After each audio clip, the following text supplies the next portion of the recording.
Hello dear, आज हम discuss करेंगे trigonometric ratios of some specific angles. Trigonometric के बेसिक पार्ट को हमारे चैनल सुधीर के मंत्रास के अलग अलग पार्ट्स में आप देख सकते हैं, पार्ट 1, पार्ट 2, पार्ट 3 में, जहां पर हमने आइडेंटिटीज़ और रेशियोज जो है डिस्कस किया हुआ है। आज का हमारा टॉपिक है trigonometric ratios of some specific angles. Trigonometric ratios पहले भी आपको मैं बता चुका हूँ कि sine, cos, tan, cot, sec, cosec इस नाम से जाने जाते हैं और इनकी वैल्यू को हमें जो है सम स्पेसिफिक एंगल्स में देखना है। जैसे साइन 30 की वैल्यू क्या होगी, साइन 45 की वैल्यू क्या होगी, सेक 90 की वैल्यू क्या होगी, कॉसेक 90 की वैल्यू क्या होगी, कॉसेक 60 की वैल्यू क्या होगी, कॉट 30 की वैल्यू क्या होगी, साइन 0 की वैल्यू क्या होगी।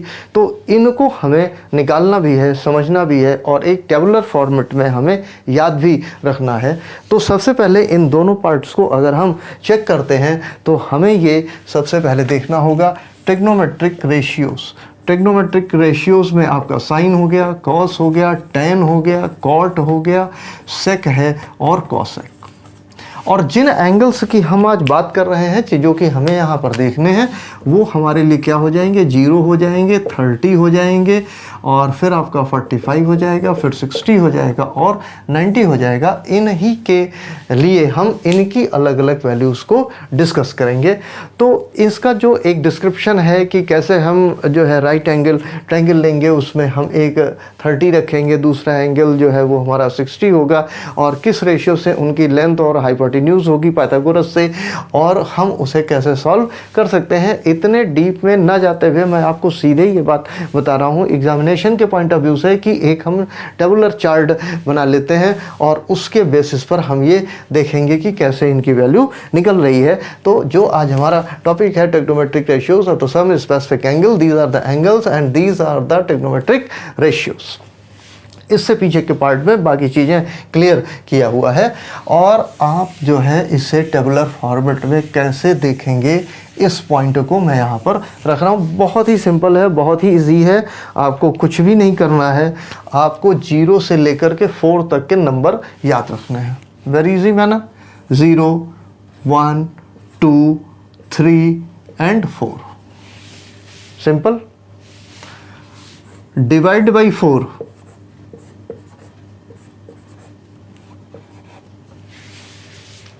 first we take the numbers from 0 to 4. Every number is divided by 4. Finally, we take the roots. This is the root. 0 upon 4, 0. Under root 0, 1 by 2. 2 to the 4. 1 upon root 2. Under root 3 upon 2. 4 by 4, 1. And root 1 is equal to 1.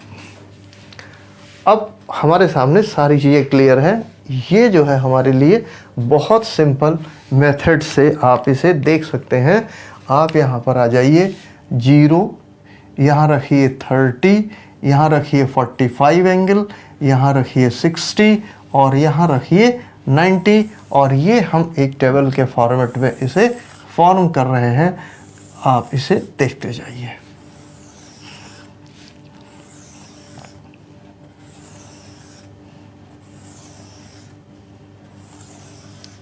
जो value यहाँ पर हमें मिली है हम उसे सबसे पहले put करते जाएंगे और ये वैल्यू अगर हमने यहाँ पर पुट कर दिया तो ये 0, ये 1/2, ये 1 upon root 2, ये अंडर रूट 3/2 और ये 1।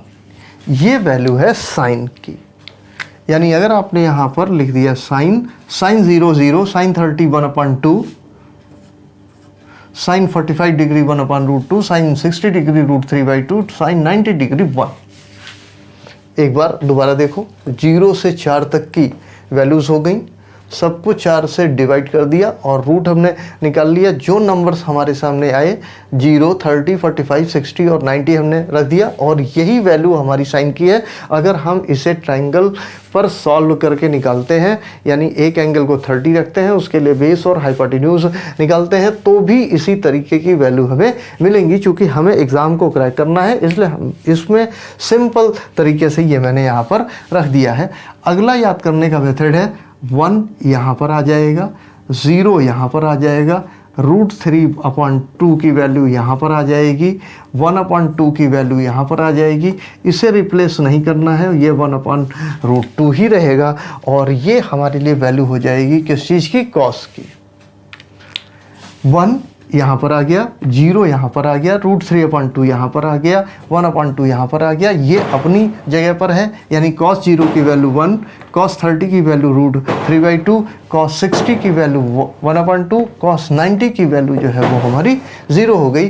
तो आप देख रहे हैं कि साइन की वैल्यू मिनिमम जो है वो 0 है और मैक्सिमम कितनी है, 1 है, 0 से 90 के बीच में, और cos की वैल्यू 1 से 0 के बीच में वेरी कर रही है, 0 से 90 के बीच में। इसका यूज़ आगे चल करके कहीं हम करेंगे, यहाँ पर अभी आप इस चीज़ को ऐसे समझ लीजिए। अगला जो हमारा पार्ट होता है वो क्या होता है, tan होता है। tan को मैं आपको बता चुका हूँ कि अगर हमें tan लेना है तो tan a की वैल्यू आपको अच्छी तरीके से पता है कि कितनी होती है, sin a/cos a। तो अगर आप यहाँ पर देखेंगे तो sin 0/cos 0 यानी 0/1 देख लीजिए, 0/1 is equal to final 0, again 0, 1/2 divide by √3/2, 2 cancel हो गया, ये कितना हो गया 1/√3, both are the same value, if we divide its answer is the 1, और 2 ये कैंसिल हो गया तो ये √3 हो गया। ये हमारा कितना हो गया 1/0, यानी 1 इज डिवाइडेड बाई 0, और 0 से हम कभी डिवाइड कर ही नहीं सकते हैं, तो हम यहाँ पर लिखते हैं कि ये हमारे लिए अनडिफाइंड वैल्यू हो जाएगी, यानी अनडिफाइंड है, या हम कह सकते हैं दिस इज़ नॉट डिफाइंड, इसको हम डिफाइन नहीं कर सकते। Very easy. इसके बाद फिर हम पहुंचते हैं कॉट पर। देखिए कॉट क्या होता है, cos अपॉन साइन 1/0, फिर वही 0 से हमको डिवाइड करना है, तो हम यहाँ पर लिखेंगे कि ये जो है नॉट डिफाइंड हो जाएगा। √3/2 1/2, इसकी वैल्यू √3 आ गई, दोनों फिर सेम है। यहाँ पर ये cos ऊपर हो जाएगा, साइन नीचे होगा, क्योंकि हमें ये पता है कि cot a की वैल्यू क्या हो जाती है, cos a/sin a। तो अब यहाँ पर अगर हमें 60 निकालना है तो ये √3/√3/2, तो इसकी वैल्यू जो है 1/2 √3/2, 2 ये कैंसिल हो गया, 1/√3, और ये हमारा 0/1 हो जाएगा, 0/1, और इसकी वैल्यू कितनी हो जाएगी 0। अब आते हैं कॉसेक वाले पार्ट को हम इसमें देखते हैं, या सेक वाले पार्ट को। सेक आपको ये पता है कि वो कॉस का रिवर्स होता है, तो अगर आप यहाँ पर देखेंगे तो 1 का रिवर्स क्या होगा, 1 हो जाएगा। आपको मैं फार्मूला एक बार बता देता हूँ कि cos a into sec a is equal to 1, that means sec a is equal to 1/cos a, यानी cos a की वैल्यू हम यहाँ पर रखेंगे, तो उसका अगर हम रेसिप्रोकल लेंगे तो वो sec की वैल्यू होगी। अब आप यहाँ पर देखिए कि sec cos का है तो √3/2 है, तो यहाँ पर वैल्यू कितनी आ जाएगी 2/√3, ये 1/√2 है, इसका रेसिप्रोकल कितना हो जाएगा √2, ये हमारा 1/2 है, तो ये कितना हो जाएगा 2, और 0 का रेसिप्रोकल हो जाएगा 1/0, और ये भी नॉट डिफाइंड में चला जाएगा। इसको हम डिफाइन नहीं कर सकते क्योंकि 0 से डिवाइड कर ही या किया ही नहीं जा सकता। अगला नेक्स्ट पार्ट पर आप आइए, और ये कितना हो जाएगा, ये होगा कॉसेक, और कॉसेक को अगर हम यहाँ पर देख करके चलें तो कॉसेक साइन का उल्टा होता है, क्योंकि रेसिप्रोकल फार्मूला पार्ट 1 वीडियो में डिस्क्राइब किया हुआ है कि वहाँ पर आपका sine a into cosec a की वैल्यू कितनी हो जाएगी 1, यानी कॉसेक ए निकालना है तो 1/sin a। साइन का रेसिप्रोकल, 0 का रेसिप्रोकल 1/0, और ये फिर क्या हो जाएगा नॉट डिफाइंड। 1/2 का रेसिप्रोकल 2, 1/2 का 1/√2 का रेसिप्रोकल √2, √3/2 का ये कितना हो जाएगा 2/√3, और 1 का कितना हो जाएगा 1। तो इस तरीके से आप यहाँ पर ये बात देख पा रहे हैं कि trigonometric ratios of some specific angles कितने इजी मैनर में हम याद कर सकते हैं। ये एक आपको याद करने के लिए सबसे सिंपलेस्ट वे बताया है मैंने ये पिछले और वीडियो से कोरिलेट कर रहा है, क्योंकि यहाँ पर tan का रेसिप्रोकल cot है, cos का रेसिप्रोकल sec है और sin का रेसिप्रोकल cosec है। हमें केवल एक वैल्यू समझनी है 0 से 4 डिवाइडेड बाई 4, और फिर हम इनका रूट लेंगे। जो वैल्यू आएगी उसको 0, 30, 45 और 90 में हमने जो है पुट कर दिया। ये साइन की वैल्यू हो गई, 1 को यहाँ रखा, 0 को यहाँ रखा, √3/2 को यहाँ रखा, 1/2 को यहाँ पर रखा, इसको यहाँ पर रखा, तो साइन के बाद ये जो है आपका कॉस हो गया। साइन अपॉन कॉस जो है वो क्या हो जाएगा, tan का अपोजिट रेसिप्रोकल cot हो जाएगा, sec का वो cos का रेसिप्रोकल है, इसी तरीके से sin का रेसिप्रोकल cosec है। तो केवल एक वैल्यू अगर हमें समझ में आ जाती है तो इस टेबल को हम इसी मैनर में बना सकते हैं। अब हम 2, 3, 4, 5 क्वेश्चंस इसमें से लेते हैं और सॉल्व करके ये देखते हैं कि इस टेबल की हेल्प से क्या हम 8.2 को सॉल्व कर पाते हैं, और अगर कोई भी इसमें प्रॉब्लम होती है तो क्या हमें कुछ और स्पेशल चीज़ जानने की रिक्वायरमेंट है, या हमारा काम इस चार्ट से चल जाएगा। तो फटाफट आप यहाँ पर आइए और जो हमारे पास इसमें बुक ये डाउनलोड है NCERT की साइट से मोबाइल पर, उसे देखते हैं और इसमें हम पहुँचते हैं सीधे 8.2 पर, और 8.2 के पहले पार्ट को सॉल्व करके देखते हैं। इससे हमें ये पता चलेगा कि हम इस टेबल को कैसे अप्लाई करेंगे। ओके डियर फ्रेंड्स, तो समय चूँकि हमारे पास कम है और अच्छे से हमें एग्ज़ामिनेशन को भी देना है, प्रिपेयर करना है, तो हम अपने आप को फोकस रखते हैं। ये हमारी जो एक्सरसाइज है ये 8.2 है, ये हमारा क्वेश्चन नंबर 1 है। क्वेश्चन नंबर 1 का ये हमारा पहला पार्ट है। मैं ट्राई करूंगा कि हर तरीके के क्वेश्चन को हम यहाँ पर सॉल्व कर पाएँ, जिससे उससे रिलेटेड उस तरीके के बहुत सारे क्वेश्चन आप कर पाएँ। जैसे पहला क्वेश्चन ये कह रहा है कि evaluate the following, evaluate the following. अब इस फॉलोइंग में मैं सिर्फ पहला पार्ट अभी यहाँ पर सॉल्व कर रहा हूँ, और ये है sine 60 degree, cos 30 degree plus sine 30 cos 60। हमें इनकी वैल्यू का पता होना चाहिए। अगर हमें वैल्यू नहीं पता है तो हम क्या करेंगे कि हम इस तरीके की टेबल जल्दी से रफ पर बना लेंगे, और ये हमें ताकि याद रहे, ये और ज़्यादा अच्छी बात होगी। देखिए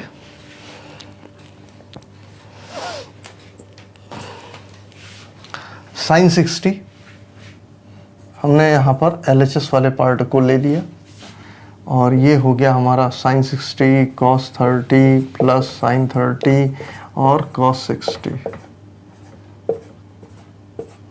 साइन 60 की value, sine 60 √3/2 multiply cos 30, cos 30 √3/2 plus sine 30 1/2 multiply cos 60 1/2 √3 and √3, ये हो गया √3 का स्क्वायर, नीचे 4 1/4 √3 का स्क्वायर हो गया 3/4 1/4, नीचे एलसीएम हो गया 3 + 1 = 4/4 = 1। This is the first answer. इसके और पार्ट में इसी तरीके की चीज़ें हैं, यानी वहाँ पर हमें सिंपल इस टेबल को याद रखना है, और इस टेबल की हेल्प से आपको वैल्यू यहाँ पर पुट डाउन करना है, सॉल्व करना है, और न्यूमेरिकल जो है हमें इसमें फाइंड आउट कर देना है। तो पहले का जो सेकंड पार्ट है, थर्ड पार्ट है, फोर्थ पार्ट है और फिफ्थ पार्ट है, वो देखने में लंबे ज़रूर हैं, लेकिन जब आप उन्हें सॉल्व करेंगे और ये टेबल अगर आपने एक बार लिखने का मेथड सीख लिया है तो इसे आप जैसे ही एग्जामिनेशन में जाएं तुरंत आप इसे जो है अपनी आंसर शीट पर इसे प्रिपेयर कर लें। उसके बाद आप इसके हेल्प से इस तरीके के क्वेश्चन, जो कि 5 नंबर के क्वेश्चन इस वाले पार्ट से, ट्रिग्नोमेट्रिक वाले पार्ट से पूछे जाते हैं, उनमें से 1-2 क्वेश्चन इस तरीके के मिलेंगे और आप इसलिए उन्हें कर पाएंगे सॉल्व। और मैं इसमें से क्वेश्चन नंबर 3 लेता हूं, वो थोड़ा सा डिफरेंट है, हट करके है, और उसमें साइमल्टेनियस इक्वेशन को भी सॉल्व करने की प्रोसेस है। नाउ लेट्स कम, देखते हैं कि कैसे हम उस पार्ट को सॉल्व कर सकते हैं। क्वेश्चन नंबर 3 पर आप आए।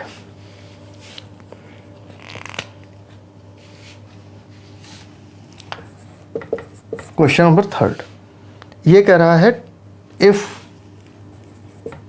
tan a plus b is equal to √3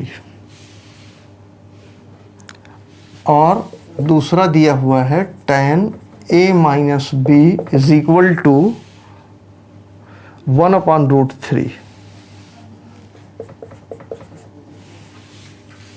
ये दो आपको इक्वेशन दिए हुए हैं और कंडीशन आपको ये दिया हुआ है कि a plus B less than और equal to the 90 greater than the 0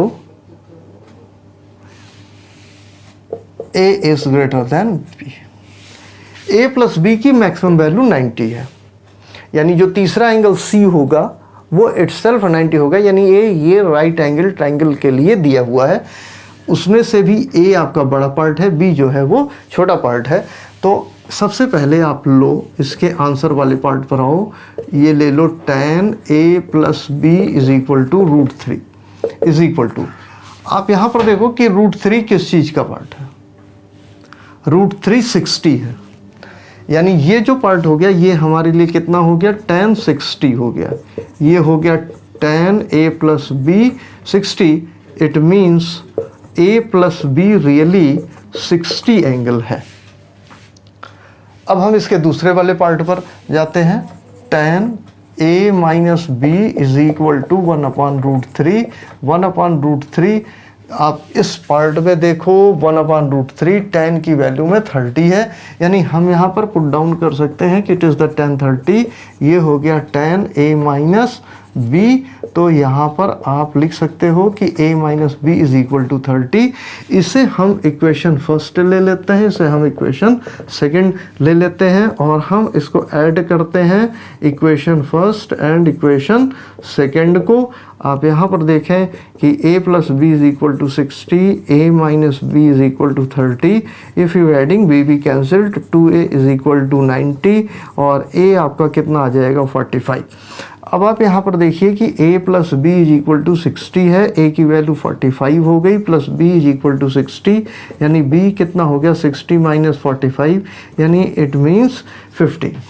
अब आप यहाँ पर ये भी देख सकते हैं कि a ग्रेटर देन b है, तो जो यहाँ पर ये पूछ रहा है कि a की वैल्यू कितनी हो गई 45 डिग्री और b की वैल्यू जो है ये कितनी हो गई 15 डिग्री। ये थोड़ा सा डिफरेंट था कि इसमें यहाँ पर a और b के दो साइमल्टेनियस इक्वेशंस जो है वो क्रिएट हो गए, और जिस तरीके से हम साइमल्टेनियस इक्वेशन को सॉल्व कर सकते हैं वो ये है कि अगर एक वैल्यू प्लस में है और सेम वैल्यू अगर माइनस में है तो दोनों इक्वेशन को हम ऐड कर देंगे और वो दोनों एक दूसरे को न्यूट्रलाइज कर देंगी, और तो दूसरे वेरिएबल की वैल्यू निकाली जा सकती है, और जो निकले हुए वेरिएबल की वैल्यू है वो इन दोनों में से किसी भी एक में आप रख देंगे तो दूसरी वैल्यू निकल जाएगी।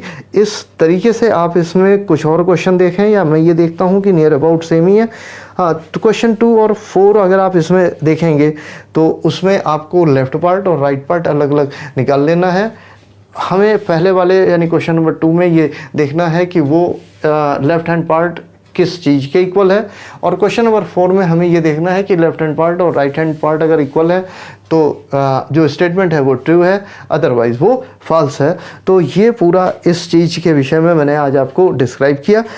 अगले वीडियो में हम कॉम्प्लीमेंट्री एंगल्स के पार्ट पर डिस्कशन करेंगे और 8.3 को सॉल्व करेंगे, फिर हम 8.4 पर भी पहुंच जाएंगे। आप नेक्स्ट वीडियो में का वेट करिए। इस वीडियो में अगर आपको कुछ और क्वेश्चंस की रिक्वायरमेंट हो कमेंट कीजिए, सब्सक्राइब कीजिए सुधीर के मंत्रास को।